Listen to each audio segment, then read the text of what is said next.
A graça e a paz de Jesus. Amém? Queridos, é com muito nervoso que eu levanto do meu lugar.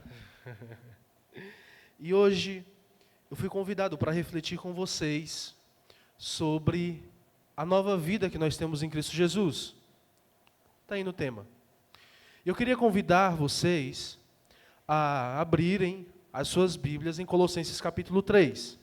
Mas antes de iniciarmos a leitura do texto, a explicação e a aplicação do texto, vamos fazer uma oração. Curva a sua cabeça, eleva os pensamentos ao Senhor e abra o seu coração para aquilo que o Senhor pode falar ao seu coração nessa noite. Pai, em Tua presença estamos, cantamos, Te louvamos, Te agradecemos pela Tua bondade, porque Tu és Deus na nossa vida. Queremos Te agradecer, Pai, porque em algum momento das nossas vidas Tu entrou, Tu fez o perfeito, Senhor Cristo Jesus, habitar em nossos corações. Tu nos deu vida nova e queremos Te pedir, Senhor, que Tu nos ajude a caminhar dia após dia na Tua presença. Assim, Pai, Te agradecemos por tudo e pedimos essas bênçãos em nome de Jesus. Amém. Colossenses capítulo 3 é um texto que, dependendo da sua tradução, pode estar dizendo nova vida. Em algumas outras traduções mais antigas, como a Almeida Revista Atualizada ou a Almeida Revista Corrigida, exortação à santidade ou exortação ao amor fraternal. E antes de iniciarmos a meditação em Colossenses capítulo 3, é preciso entender um pouco o contexto que se passa antes do capítulo iniciar. A cidade de Colossos, ela situava-se próximo à cidade de Éfeso. E Éfeso era uma das cidades de mais grande prestígio do Oriente Antigo. Éfeso era uma cidade em que Paulo estabeleceu o seu ministério por 3 anos. E o livro de Atos dos Apóstolos relata para a gente que pessoas de todas as regiões da Ásia Menor vinham ouvir Paulo pregar. Pessoas que certamente eram comerciantes e aproveitavam a ida à cidade de Éfeso, ouviam falar de um certo Paulo que pregava sobre um certo Cristo e se interessavam para ouvir qual era a mensagem de Paulo. E certamente, um desses ouvintes foi Epáfras, filho na fé de Paulo.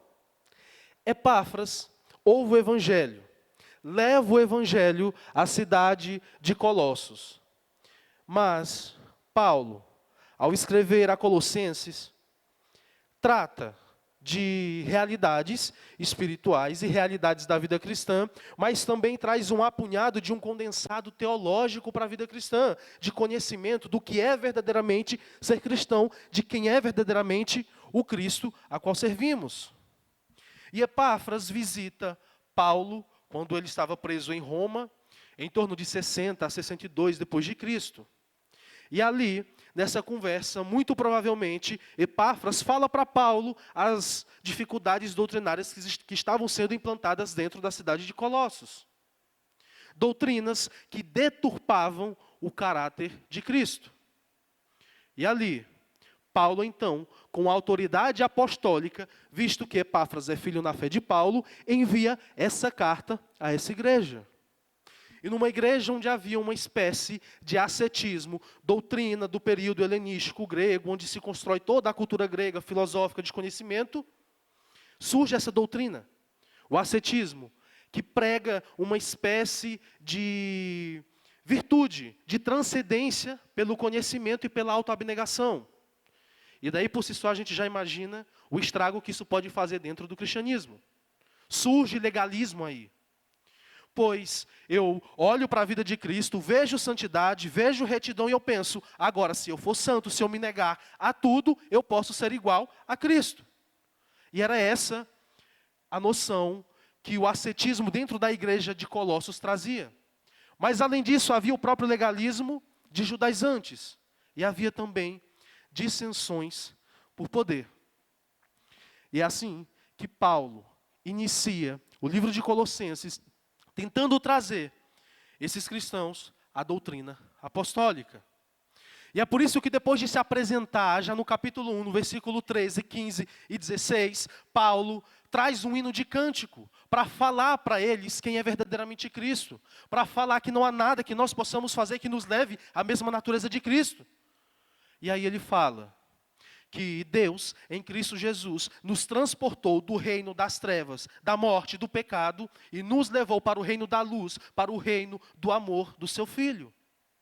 E no versículo 15 e 16, ele continua falando para a gente que Cristo é a imagem visível do Deus invisível, o primogênito de toda a criação. E no versículo 16 ele fala que nele, ou seja, em Cristo foram criadas todas as coisas nos céus e na terra, visíveis e invisíveis. Sejam soberanias, dominações, principados ou potestades, tudo foi criado por ele e para ele. E é trazendo essa igreja de volta a essa doutrina que coloca Cristo como o primevo da criação, como o eixo central da igreja, que Paulo inicia o capítulo 1, trazendo as verdades espirituais para nós. Ele fala, portanto, se já ressuscitastes com Cristo, buscai as coisas que são de cima. Pensai nas coisas que são de cima, e não nas que são da terra.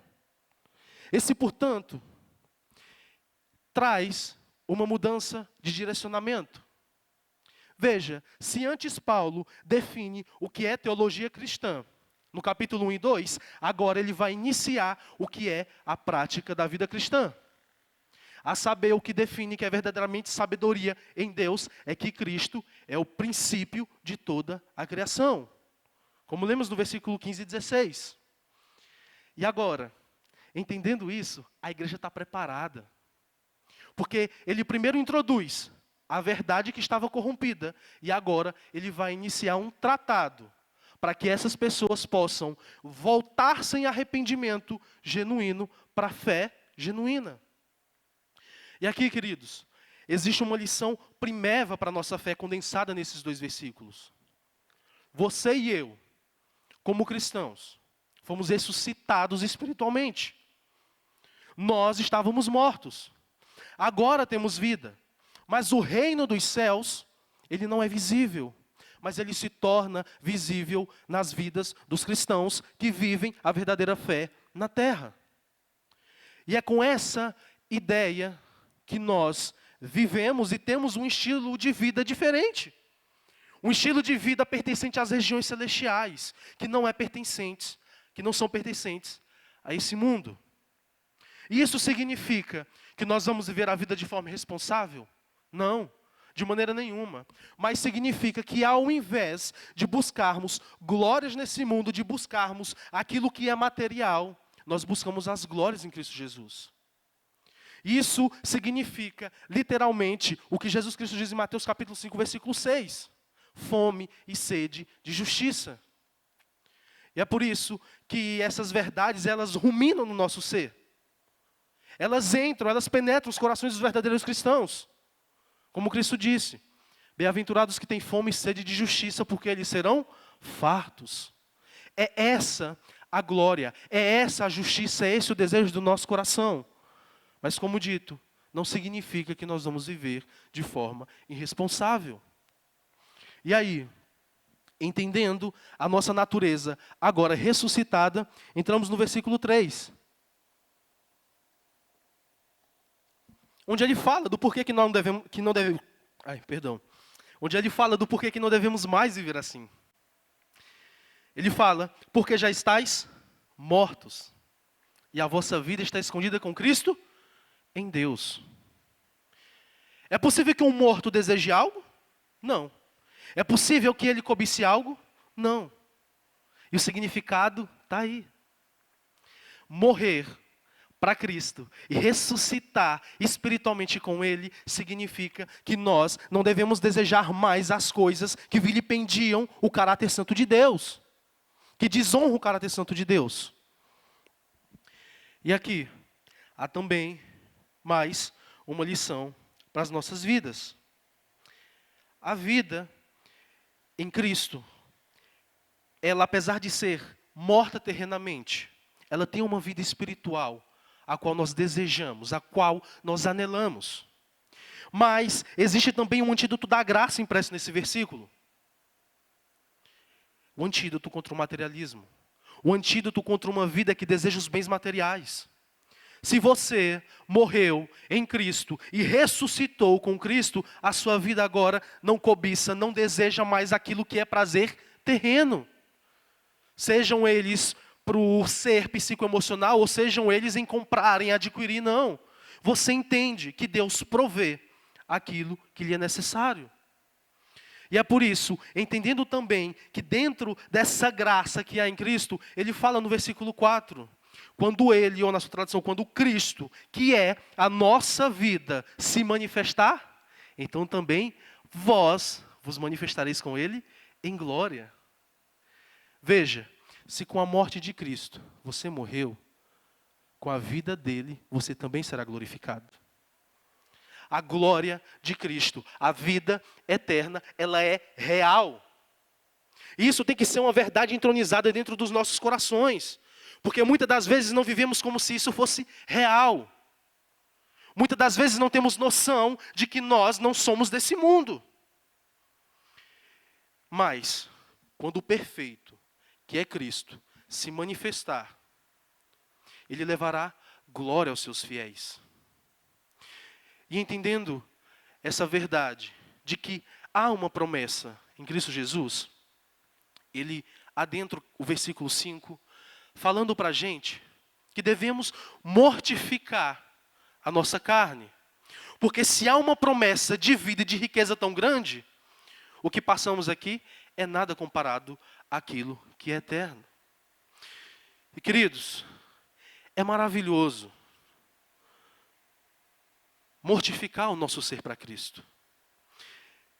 E é por isso que ele inicia dizendo, mortificai, pois, os vossos membros que estão debaixo da terra. E aí, ele enumera uma lista de 5 pecados. A prostituição, a impureza, o apetite desordenado, a vil concupiscência e a avareza, que é a idolatria. O apetite desenfreado, desordenado, também pode ser traduzido como os desejos ou as afeições desordenadas. E, como dito anteriormente, o valioso em se mortificar para Cristo é porque Ele, então, habita em nós.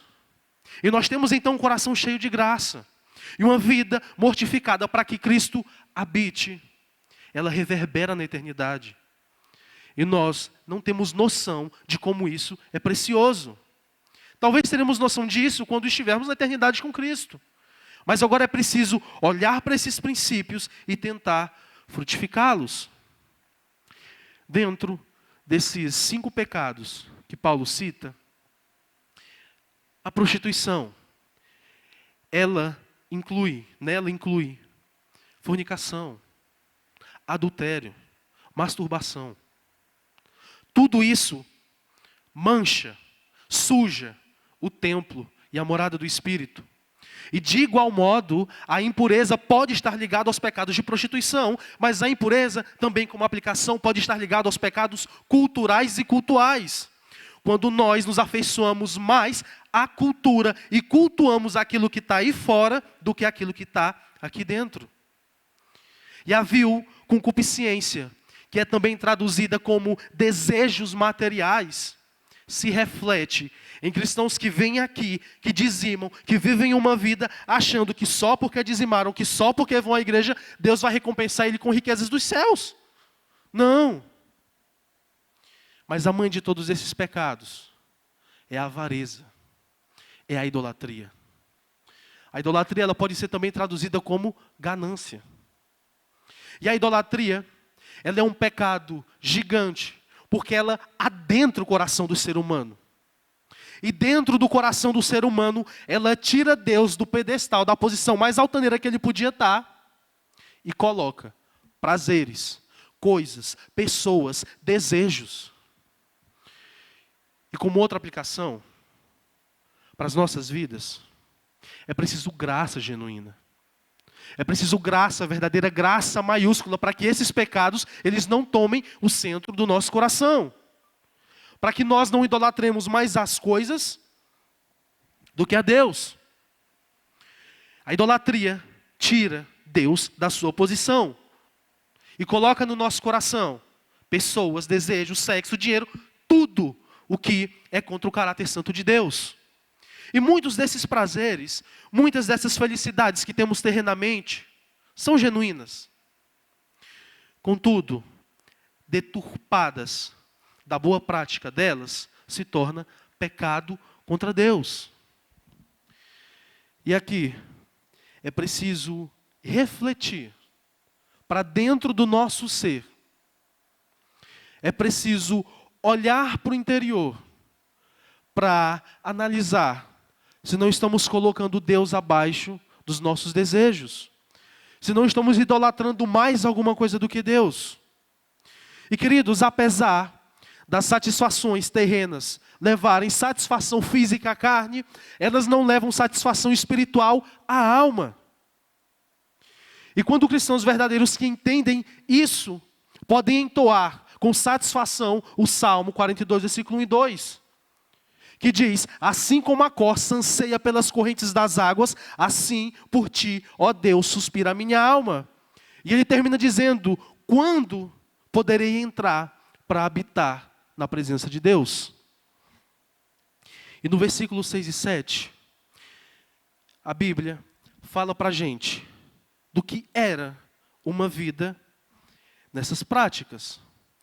E vai falar para a gente também que um dia vivemos nessas práticas.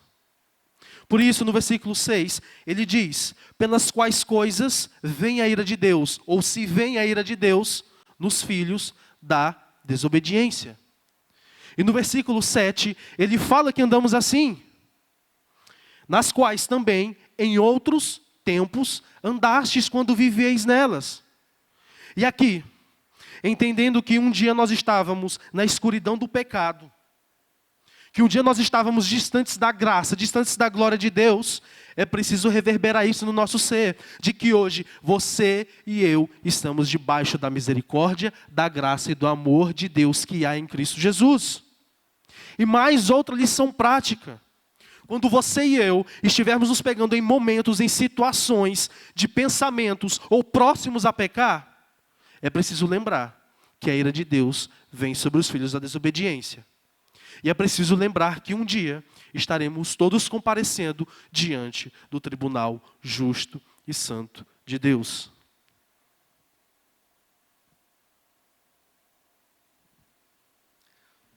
E agora, entendendo que há pecados da própria natureza, do indivíduo, que afeta a sua relação com Deus, Paulo mostra como há pecados também que afetam as relações interpessoais. E é por isso que ele inicia o versículo 8 dizendo, mas, agora, despojai-vos também de tudo, da ira, da cólera, da malícia, da maledicência, das palavras torpes da vossa boca. Veja, um coração de um cristão verdadeiro, ele não é odioso. Ele não é irado. Ele não é contendioso. E aqui, muito mais do que pecados que afetam a vida individual com Deus, há pecados que afetam a vida de outras pessoas, que ferem o âmago de outras pessoas. E isso não é compatível com o coração do cristão. Um coração renovado pela graça. O coração do cristão não deve ser litigioso, não deve ser contendioso, não deve ser irado, amargo, odioso. Não. O coração do cristão deve ser renovado pela graça. E aqui, queridos, no lugar da ira, é preciso plantar amor, é preciso plantar misericórdia, é preciso plantar bondade. Como ele vai falar no versículo 13 em diante. E no versículo 10, no versículo 9 e 10, Paulo vai tratar para a gente de que essas práticas não são condizentes com a nossa natureza. Você e eu somos novos homens, novas mulheres, revestidos da graça, vestidos com as vestes de Cristo. E é por isso que ele fala também, não mintais uns aos outros, pois que já vos despistes do velho homem. E a mentira, aqui é um pecado que também afeta as relações interpessoais. Afeta relacionamentos de casamentos, afeta relacionamentos de amizade e afeta também a vida de igreja. E é preciso que tenhamos cuidado, porque a mentira, igual a ferrugem, corrói os elos de uma corrente, ela pode corroer relacionamentos, ela pode perfurar corações. É preciso ter cuidado para não fazer fofoca, intriga e nem aumentar coisas que chegam aos nossos ouvidos e nós nem sabemos das veracidades disso. Mas essas coisas são práticas comuns na vida de pessoas que ou não são cristãs, ou são aqueles que estão mais para convencidos do que para convertidos. Porque isso passa necessariamente por um entendimento da nova natureza em Cristo. E é por isso que no versículo 10, ele fala, e vos vestistes do novo, que se renova para o conhecimento, segundo a imagem daquele que o criou. Nós somos feitura segundo a imagem de quem? De Deus. Não é do caráter cristão, de alguém restaurado, revivificado, viver com essas práticas.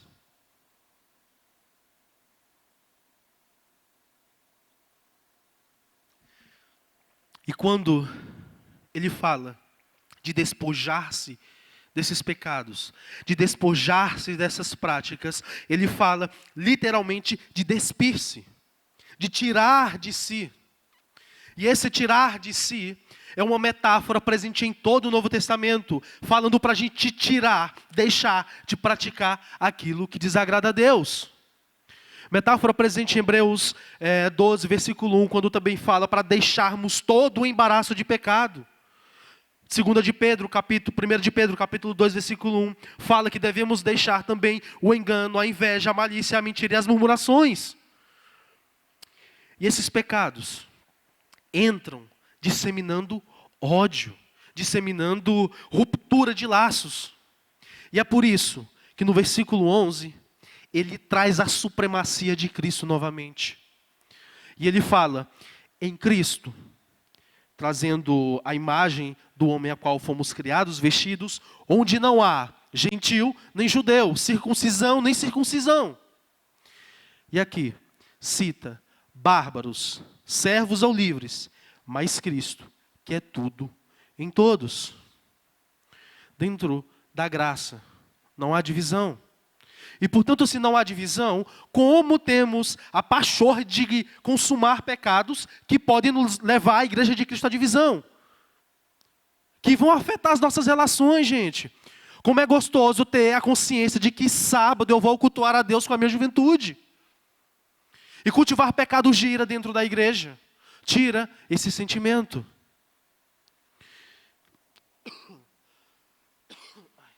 Perdão. Mas aqui, dentro dessa lição, é preciso esclarecer que dentro da igreja de Colossos, haviam pessoas que se riam de outras menos cultas. Haviam pessoas que faziam dissensões por ser gentílica, agora na graça estava superior ao judeu. E havia judeu que falava, não, eu sou judeu, Jesus veio para mim. A promessa está na linhagem de Abraão. E havia dissensões também quanto a povos que não eram necessariamente bem cultos. Durante o período helenístico, o período da formação da cultura grega, dessas escolas, os gregos eles se riam de pessoas de outras culturas que não sabiam falar o idioma grego, que não dominavam a cultura e a filosofia grega. E diziam que essas pessoas falavam barbar. E daí vem esse termo bárbaros. E ele cita também os citas. Cita também os citas, né? Fica até engraçado. Povos esses que viviam no litoral do Mediterrâneo, do Mar Negro, na verdade. Mas os citas eram mais incultos ainda, porque eram também ferozes e alguns pensadores também historiadores, na verdade, chegam a colocar eles como quase que incivilizados. Vejam bem, dentro da igreja havia divisões, havia risada, havia escândalo. E o que a gente vê nesse texto, agora no versículo 11, é que diante da graça, diante de Cristo, não importa a sua ascendência, a sua descendência, não importa se você é muito culto, se você é cheio de conhecimento, não importa. O que importa diante de Cristo, o que importa diante de Deus, é um relacionamento vivo por meio da fé. É um relacionamento que ele pode ser ortodoxo? Pode, você pode guardar os princípios da fé com desejo, com veracidade no seu ser? Pode. Cheio de conhecimento teológico sobre quem é Cristo, sobre quem é Deus, sobre a natureza do Espírito Santo? Pode. Mas deve ser um relacionamento cheio de graça, ardente e pulsante.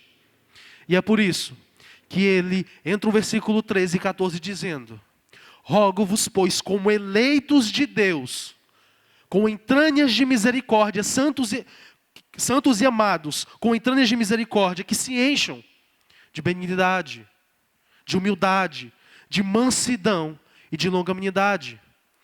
E aqui ele entra como uma das primícias da fé, no versículo 13, falando para a gente que é necessário perdoar e suportar. Ele fala: suportando-vos uns aos outros e perdoando-vos uns aos outros. E se algum tiver queixa contra o outro, assim como Cristo vos perdoou, assim fazei vós também.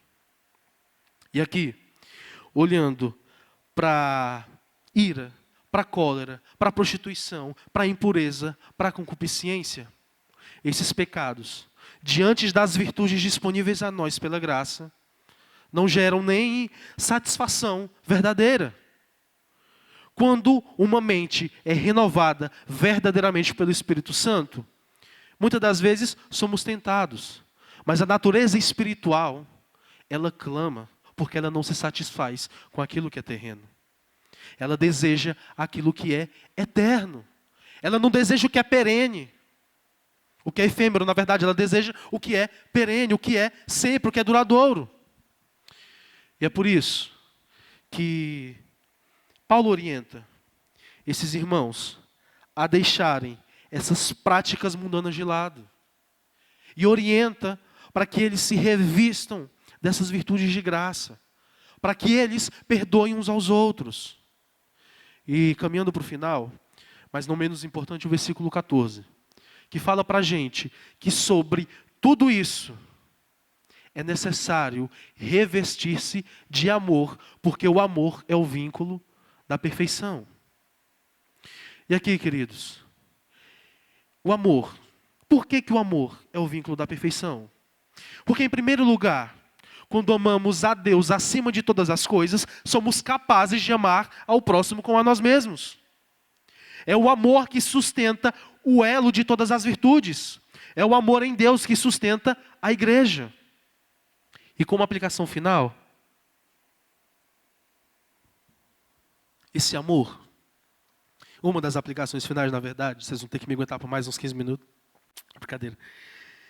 Como uma das aplicações finais, é preciso olhar para o fato de que esse amor, que se enche de Deus, dentro da cristandade, ele deve transbordar aos irmãos. Mas não só aos irmãos. O amor, a graça que habita em Cristo Jesus, ela transpassa essas paredes. Por isso que uma igreja avivada, cheia do poder de Deus, ela não se contém em 4 paredes. Ela leva esse amor a todos aqueles que estão ao seu redor. O conhecimento, a revelação de Cristo, a graça de Cristo que você conheceu e provou. E por fim, para que possamos viver essa nova vida, é preciso nos revestirmos cada vez mais de Cristo. Amém? Vamos fazer uma oração rogando para que a palavra do Senhor não vá embora e ela fique sempre nos nossos corações. Pai, mais uma vez, Senhor, orando a Ti, dizendo que Tu és bom, louvando ao Teu santo nome. Rogamos, Senhor, para que a Tua palavra seja viva aos nossos corações. Para que a Tua palavra, Senhor, desperte os nossos olhos. E se há algum de nós, Senhor, que não tem os olhos despertos para Ti ainda, que eles possam abrir, Senhor, pela ação do Teu Espírito Santo. E assim, Senhor, possam viver a graça que é em Ti. Possam viver uma nova vida em Ti, Senhor. E não deixe, Pai, com que esse conhecimento da graça, a alegria de estarmos reunidos para aprender de Ti, fique somente reclusa a nós. Nos dá força para que possamos, Senhor, falar de Ti a todos aqueles que estão próximos a nós. Para que possamos, Senhor, proferir essa graça, a Tua bondade, a todos quanto amamos também. E assim, Pai, possamos ser uma igreja que vive Cristo, uma igreja que tem a nova vida em Ti, Senhor, entronizada dentro dos seus corações. Assim oramos e agradecemos pelas Tuas bênçãos em nome de Jesus. Amém. Convidar você a ficar em pé.